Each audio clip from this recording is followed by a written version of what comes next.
Red Sox fans, bet on it. Former Red Sox Mookie Betts with 3 home runs yesterday. Tied the record for most 3-run homers in history. There's 1. Here comes number 2. Bang. Number 3 looks deep, but it's actually, it just got over. 3 home runs, Nick. We're also going to check in at Fenway Park. Good things happening in Boston, too. There's a drone delay in Boston. Fenway, where the Rays scored 17 runs, and the Red Sox had 2 position players pitching. So, you know, good things all around. But if you're ever wondering why I became a Yankees fan, this is why. I was about to say, Broussard, do you know this about Wilds? He's a New England born and bred Red Sox fan who just decided because he high-fived some dude at a Yankee game a couple years ago that he's a Yankee fan as well, which is why I have no sympathy whatsoever for Mookie Betts torturing you, because you're not a real baseball fan. You're a baseball bigamist, and it's honestly, I'm not trying to shame you, but it's repulsive. It is. No time for you to I lived in New York longer than I lived in New England. Hey, here's Tua wearing Fitzmagic's jersey. Broussard, what's your take on Tua wearing someone else's jersey? This is like a nice complimentary thing. Yeah, I love it. You know, look, I think it's good for him to learn from Fitzpatrick. I mean, obviously not going to learn anything physical from him, but mentally he can learn a lot from him. I think this is a great sign from the young kid to go in there like that. I think it's great. I think it's bullying. I love Tua, but I think this is just taunting the guy whose job he's going to take. How is it bullying? Cyberbullying. Check out Dame. Because he's taking his job. 43 feet. Oh, that maybe. Pulling up from Toy Story Land. Broussard, I guess you and Nick are in the same boat here. You guys are mad at the official measurement of this shot. Go ahead. Yes. Let's hear the tape. Exactly right. They said it was 35 feet. How in the world is that 35 feet?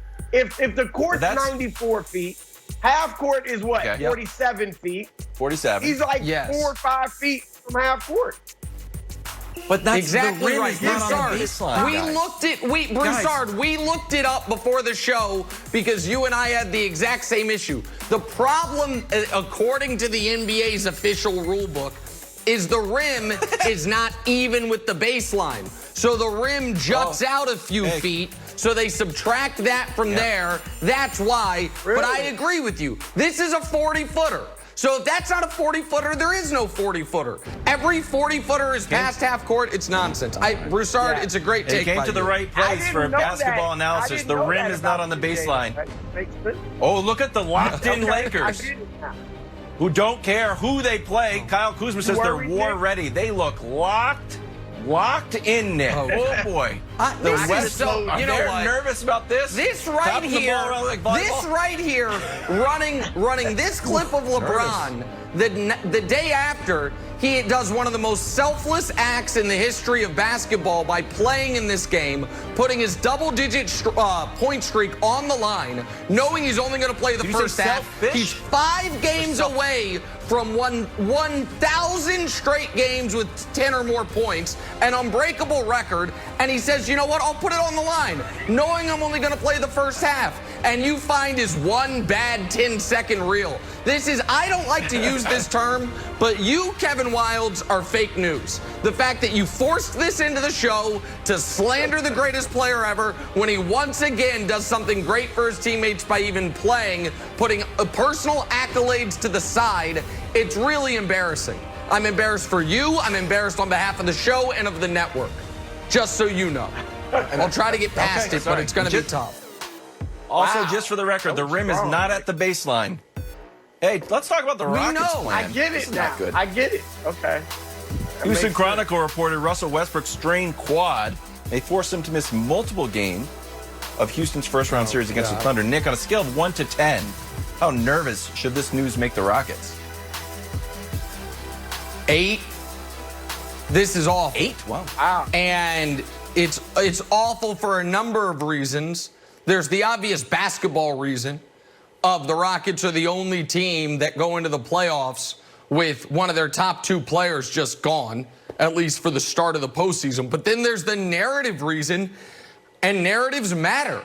You traded away Chris Paul and 4 first-round picks for Russ I would argue in large part because you had real concerns about Chris Paul's ability to be healthy at the end of a season.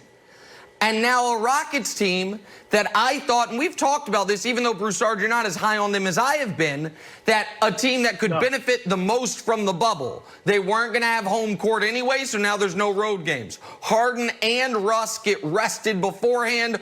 All of this said, well, the Rockets should be able to be one of the teams where the delay and the time off in the bubble has actually been a net positive. To now not have Russ and to have staring across the court from you the guy you traded him for, who is, I believe, going to finish top 5 in MVP this year, and a team, Broussard, that's best lineup is 3 guards and can match your small ball. It's just awful timing and awful luck for a Rockets team that 2 years ago would have been NBA champions if they didn't get snake bitten with injury luck, and now this year could exit the first round because they got snake bitten with injury luck, Broussard. Let me read between the lines of what Nick just said, America. First of all, stop it. They would not have been champions. Golden State still would have beaten them had Chris Paul been healthy. All right, that's number one. Number two, if this happens a week or two from now, and Westbrook could play against OKC, but then just got injured before the Lakers series in the second round, Nick would be singing a different tune. He'd be happy. No, that's not true. That's unfair. That's unfair. I wouldn't be happy with an injury ever. That's unfair. Okay, I'll give you that. You don't wish ill on anyone. He's got one. However, point, Nick. Yeah, however, it would help your Lakers, and you know that Houston is a threat to them. I told you that. They're a threat to the Lakers. But let's get to it. This is a problem. This is a serious problem. OKC already beat Houston 2 out of 3 games in the regular season. That was with Harden and Westbrook playing. Nick mentioned that OKC is the guards to go small ball. They also can expose Houston with the big Steven Adams. And their small ball lineup, in addition to the problems they create offensively, defensively, they're built to trap James Harden at half court and force the ball out of his hands. Now, that was fine when you had Westbrook because he's a playmaker. And you give it to Westbrook, and he creates. But now who's going to create? Eric Gordon, Daniel House, who's also injured, Austin Rivers. Now that's a big problem for the Rockets. And also, small ball will not be as effective without Westbrook. A big part of it is Westbrook's urgency and the fact that he keeps the defense on his heels with his attack mode and aggression. Now that's gone, Houston is pretty predictable. James Harden, slow half-court team. Harden creates everything, and everybody else is going to try to hit threes. This is going to be a great series if Westbrook is out. Oh, that's a good take. Here's some stats with and without Westbrook. You know, the percentages are not that bad. The turnovers are a little bit concerning. Nick, I'm going to throw it to you here. Just from 10,000 feet, and I know that every team, if you lose a star, you're in a bad spot. But it feels like the Rockets particularly have a smaller margin for error than any other team. They're just all in on Westbrook and Harden. Do you buy that should make the Rockets extra worried? Well, listen, I don't buy that they have a smaller margin for error. I think that if the Clippers lost Kawhi or Paul George, whoever their second best player is, if the Bucks lost Middleton, if the Lakers lost Anthony Davis, I think if any of the teams that are built around 2 stars lost one of them and they were playing a legitimate first-round opponent, you'd be concerned. The reason I think the Rockets should be extra concerned is this is a massive year for the future of the franchise. I believe Mike D'Antoni's a good coach. He also doesn't have a contract past this year. If they go out in the first round, I don't know that he will be back next season. I also think they have either the best or the second best with respect to Masai Ujiri, GM in basketball. I think they would be utterly insane to move on from him. But I watched the owner of the team have some not so flattering things to say about Daryl Morey to the president of the United States. And that makes me a little anxious about, if they go out in the first round, Daryl's future, even if that's an insane thing to think about. And this team, in 2017, they're playing the Spurs. Harden gets concussed and they get knocked out of the series in 6. 2018, they're up 3-2 on the Warriors.